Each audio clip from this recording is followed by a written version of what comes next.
Good morning, everyone, and welcome to Town Talk Tampa Bay. I'm your host, Sharon Falta, and I am really thrilled this morning to have with me Michele Grimsley. She is one of four candidates running for the Florida House of Representatives, District 70. Good morning, Michele. How are you? Good morning. I'm doing great. How are you? I'm doing excellent. Thank you so much. And thank you for being here. Of course. I wanted to ask before we start talking about anything, how are you and your family doing during this COVID-19 pandemic?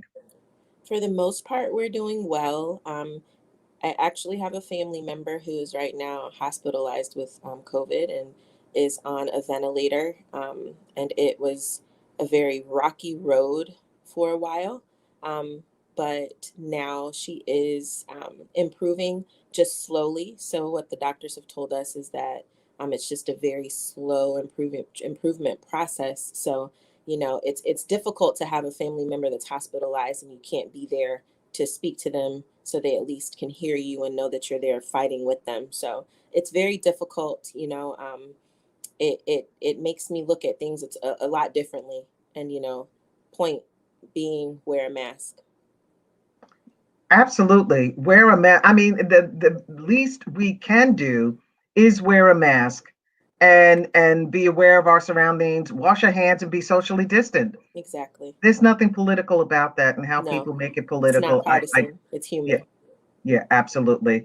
Well, all we wish your family member well, and thankfully she is recovering. So that is good news. But Thank there's you. so many in our community that are not, experiencing that good news. So, Exactly. you know, but we'll talk a little bit more about that. Tell us about you, Sure. and why you wanted to run for this seat. Sure. So I'm actually born and raised in Manatee County. Uh, my dad was born and raised here. So, I have roots right here in Manatee County. And I've been civically engaged since I can remember. It's something that my parents really instilled in me. And in 2016, I met State Representative Newton Hmm. at a community event. And in 2018, the opportunity became available to become his legislative aide. So he said, I've seen you around at different community events. I've watched how you interact and you work with residents. And I think you'd be a good fit for my legislative aide. Is it something that you would like to do? And I was taken aback. Politics is never anything I foresaw. Um, but after doing a little research and looking and learning about the position, I accepted.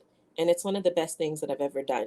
Uh, Representative Newton, from day one, took me under his wing and really treated me as a mentee, not just someone who worked for him. So he really taught me about the legislative process and included me in various meetings and building relationships with and for our office. So when the opportunity came for him to take a local seat back home, um, it seemed only right that I step up and continue the work that we've done. Uh, you know, being a state representative is it's difficult work, but it's necessary work, and I would really hate to see all the progress that we've made within our district halt or have to slow down because we have someone coming in that has to learn where the bathrooms are in the Capitol, learn about the process, those really small things that make a huge difference. So that's why I'm stepping up. My first day in Tallahassee really blew my mind. Everything moved so quickly. But at that point, I knew I couldn't, there was no going back for me.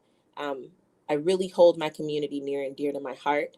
And I think it's my job and my duty now to make sure that we have a seat at the table.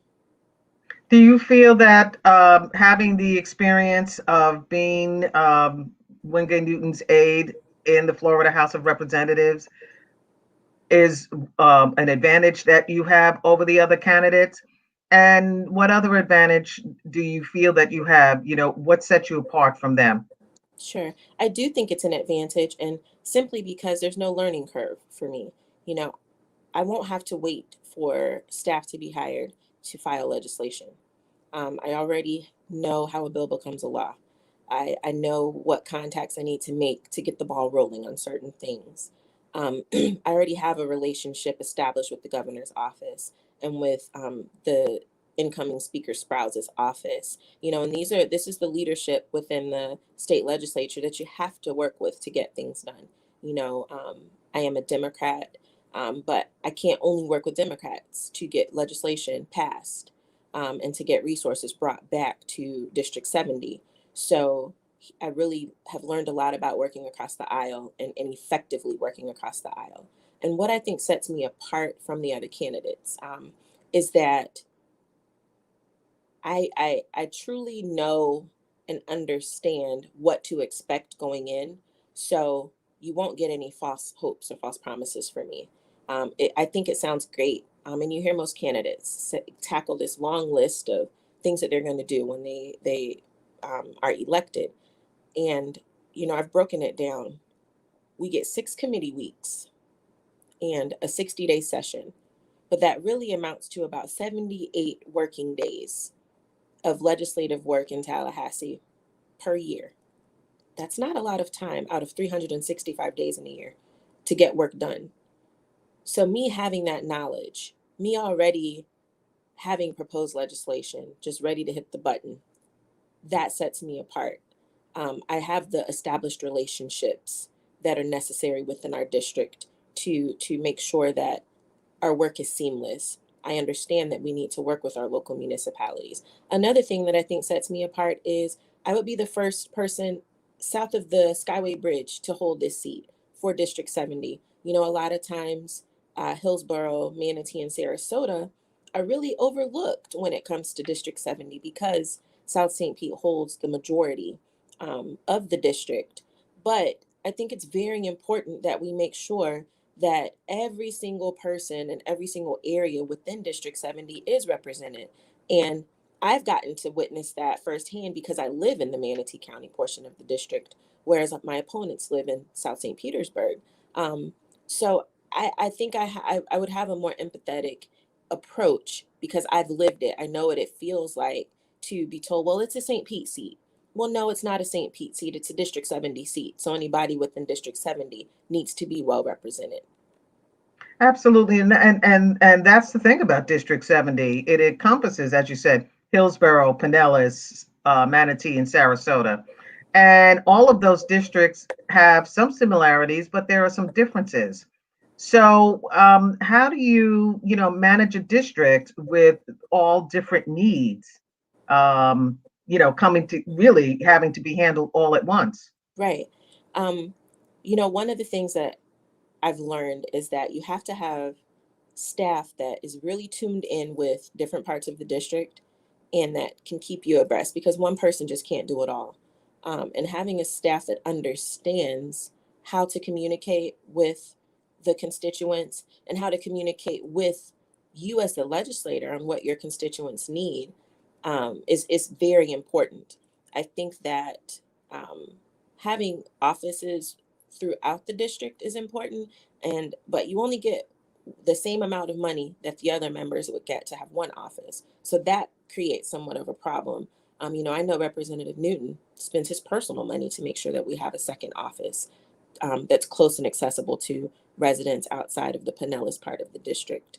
But one thing that I would like to see is what I call a series of rep talks, where I go to wherever a constituent may say, I want you to come to Ruskin today, and I want to talk to you about this.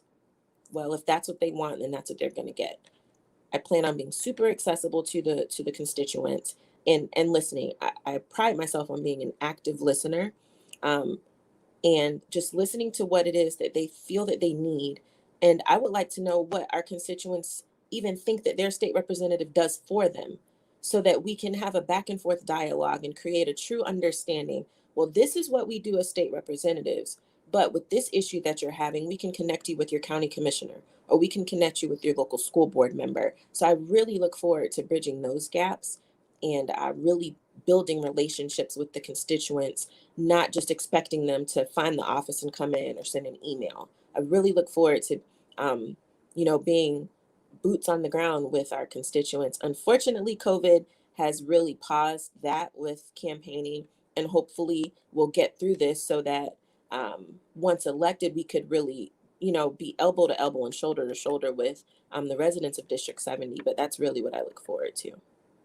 And what are some of your priorities for the district? So one of my top priorities is tackling the school to prison pipeline.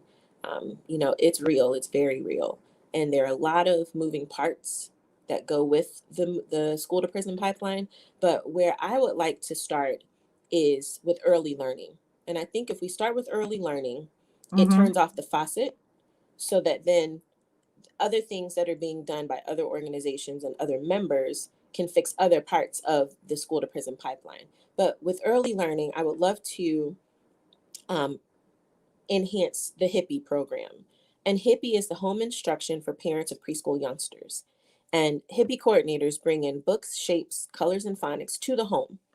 This program is totally absent the school system, and kids at 4 years old are reading books cover to cover. They're 97% more ready for kindergarten. So if our kids are going to school, ready to learn, already reading, then they have so much of a better chance of being successful than going in and already behind when they start school. So if we have kindergartners that are reading books cover to cover and that are ready to learn, we stop that third grade reading level issue that we know is such a problem. So I really would like to tackle it at the very beginning, enhancing early learning in all aspects, because 0 to 5 we know is the most critical stage of a young child's mind development. So if we start there, I think that we really can tackle the school to prison pipeline. So And that's explain, really, yeah, go ahead. talk a little bit about the school to prison pipeline. Not everybody really understands That that progression and that term. Okay, so I can tell you in just last year, the state of Florida incarcerated 55,487 juveniles, 5 to 17-year-olds. 5 to 17 year olds. I'm Okay. going to repeat that, 5 to 17-year-olds. So Wow. we're arresting 5-year-olds in the state of Florida. And a lot of these kids are arrested in school. So one thing that I have seen is that we have what are supposed to be uniform discipline matrices in schools. So if you get in a fight in one side of town, you may get suspended or detention. But a lot of schools within District 70, you're going to juvenile jail. And that directly contributes to the school to prison pipeline. So we have to stop our kids from being arrested for offenses that in the past would have gotten them a detention or a suspension or something that doesn't give them a record that they carry with them for the rest of their lives. Because now if that happens 3 times, there's no financial aid for college, there's no military, so Mhm. we've already cut them off from success, and they're not even 17 years old yet. So there's a lot of work being done with the school to prison pipeline by various organizations. The ACLU puts out a report every year, and it talks about um, where we have a lack of social workers within our schools, a lack of psychologists and guidance counselors. And this also contributes to it because mental health is also a big piece of the school to prison pipeline. And every year they send this letter with the breakdown of what each of our school districts, the numbers that they have of those guidance counselors and psychologists, and what standards are. And we're so far off from what the standards should be, and our superintendents get this every year, but I'm not seeing much movement in this area. So these are some things that we really need to look at, and it's simply for the benefit of our children. Got you. And the hippie program, as you say, starting at such an early age, preschool. And if they go in and they're able to read and feel confident and ready, Right. you feel that that will lessen the discipline problems moving I forward. do. I do. Okay. I've worked in an elementary school for 5 years. So I've seen some discipline issues come from kids being frustrated because they're called on to participate in reading, or they're just frustrated because they can't catch on to a concept. So then they act out, and now they're sent to the office and they're still not learning. So if we can make sure that they're ready and they're able to learn when they're entering school, it cuts out some of those disciplinary issues. Got you. And what are some of the other priorities you have for the district? So I would really love to see economic development enhanced within District 70. This is something that's not going to just be able to be done on the state level, but I really look forward to working with our county commissioners throughout District 70 and our city council people and developing a plan that really brings money back, that really enhances small business growth in District 70 and creates that economic development so that we can thrive as we have seen in the past. I know it's going to be difficult. Not only the circumstances that we normally have within our district, but now we're tackling the circumstances surrounding COVID-19. But economic development is something that I would really love to see enhanced in District 70. And of course, I affordable housing is major. Uh, and yes, we need to fully fund the Sadowski Affordable Housing Trust Fund. But one thing that I really want people to understand is that Sadowski generates between 380 to $390 million a year. So if we fully fund Sadowski and we um, allocate that to 67 counties, 412 cities, it still doesn't get us there. So we have to really come up with a plan and make sure that affordable housing is a priority in not just the state's budget, but the county's budget and our local cities' budgets. We have to work with organizations like Habitat for Humanity that are creating affordable home ownership, not renters, homeowners, and having businesses partner with organizations like Habitat for Humanity. So I really, really want to dig into that piece as well. And how about gentrification throughout all of District 70? Is there a way to work with developers to make sure that there are affordable homes? I'm not, I'm just asking, is there an opportunity there? Maybe not. I think the opportunity definitely is there. I think the time is right now for that. Um, it's not going to be an easy task, but it's something that if we can get everyone that's involved um, in that gentrification process at the Hmm. table and really hear, one thing that I think lacks is we're not hearing everybody out. And, it comes down to money and people wanting profits. But I think if we can get everybody at the table, hear everybody out, and really listen to different points of view, we can then come to an agreement on how we can stop this and how we can make it better and then execute that plan. Gotcha. And Michelle, this has been a time of people speaking up and making their voices heard, and communities saying in unison, many communities saying Black Lives Matter. And since the murder of George Floyd, that's been present and consistent, that messaging. Also, along with that messaging, has been to defund the police.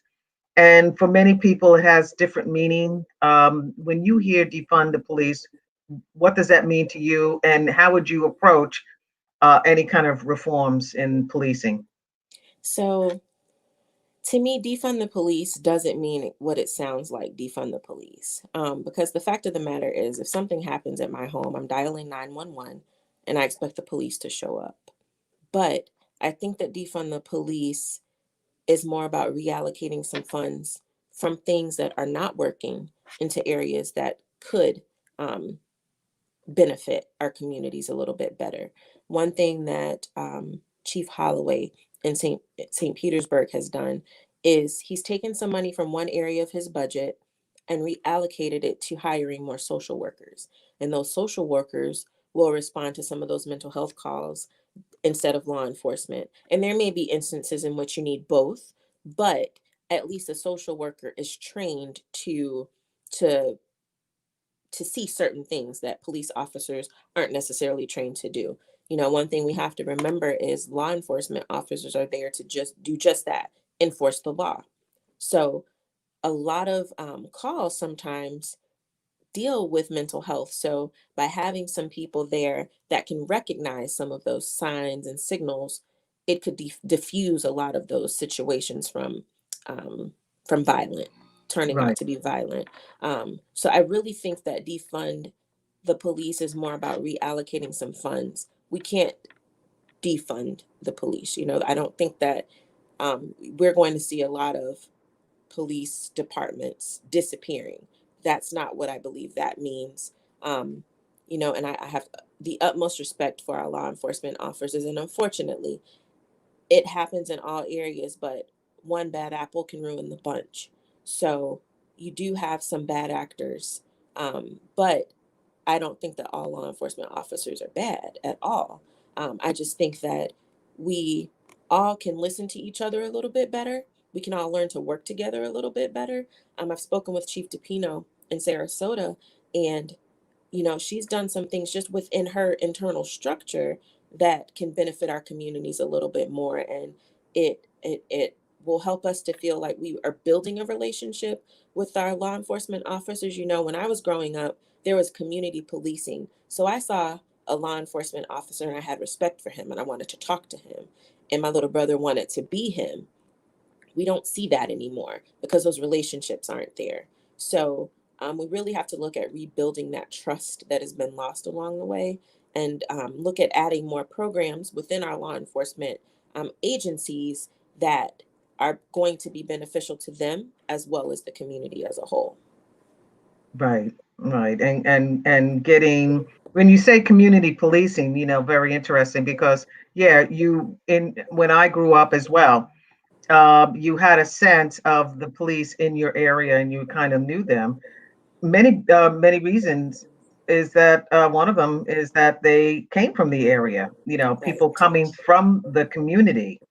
So the opportunity for the community to, rise up and become the police officer within their community is Right. still a great opportunity, which Yes. kind of has gone away, and hopefully that will come back as well. Mhm. So in this age of COVID, there's been many opinions on how it has been handled. How do you think we've handled as a state?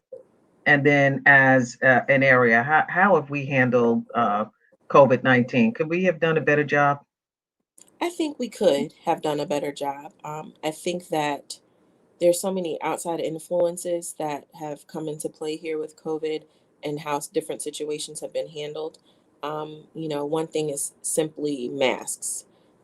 In different areas, some municipalities wanted the business owners to enforce mask policies. I don't think that's fair. They've already been hit hard enough. They're trying to build back and get back on their feet. Um, and then you have our local municipalities that are saying, well, we're waiting for the state. And then the state is saying, well, there's this thing called home rule, and our cities and our counties feel that they know what's best for the people that they govern so closely. So why now should the state make the policy? So it's become so partisan and so political that we've taken the human out of it. Um, I, it's hard to say what we could have done better because this is something that we're all experiencing for the first time. But next time around, moving forward from today, I think we need to stop making everything so partisan. It's not always red or blue, Republican or Democrat. It's just human. Um, if science shows that masks are going to stop the spread of COVID, mandate masks. I don't care who does it, just mandate the masks. And you know, it's funny to me that when we were doing the safer at home and people were really paying attention to stopping the spread and slowing the spread, we didn't really have that much of a spread. That's And right. now that we are free to live our lives and just take certain precautions, the spread has gone mad. And, a lot of people say that, well, now we have more testing. Yes, we do. But the fact is, we're still spreading it more than we were when we were safer at home. And I have a lot of older family members, and it really frightens me to know that I could go to the grocery store and the person on the aisle next to me doesn't feel that they need to wear a mask, could then give me COVID and I transfer it back to a family member who may not be able to fight it as I would be able to. So there's just so many moving parts to it that I just look at it as a simple respect for my neighbor and a simple respect for my community, that if I don't even feel that I need a mask, I'm going to do it for you. And that's neighborly love. And that's just being human. Well said. So, Michele, how can we get in touch with you? I have a website, and there's information on my website. It's www.grimsleyhd70.com. And my email address is Michele with 2 L's at grimsleyhd70.com. We can set up a Zoom meeting. We can do a social distance coffee session, whatever you like. But I love to hear more from the constituents, and I'd love to just talk to people and hear what you expect from your state representative. I love that. I love that Zoom coffee session, Yes. because, that speaks to, at any point in time, you can just say, okay, let's get together, Absolutely. grab I'm a here cup for of, you. right, right, absolutely. And Grimsley, everyone, Grimsley. Don't forget EY, Yes. in reaching out to Michele. Well, Michele, you've got a couple weeks more. How are you feeling? I'm very excited. My dad actually, he's my biggest cheerleader. I call him my campaign manager. He's been there with me all the way, and I think he might be a little bit more excited than I am right now. But I'm really looking forward to August 19th, just to take a breath. But just if you haven't already submitted your vote by mail ballots, August 18th, make sure that you vote. That's our election date. We don't go on to November. That's it for us. So Right. just thank the community for the support that I've received thus far. It just really warms my heart to see how we all pull together at a time, such as this. We could be doing anything else, but the support is just heartwarming. So I really thank you all for that. Well, thank you. And thank you for your dedication and commitment. I wish you all the best. Thank you, Ms. Volta. And thank you for being a part of Town Talk Tampa Bay this morning. It's been an Sure. enjoyable conversation. It's been a pleasure. Okay. Take care, everyone.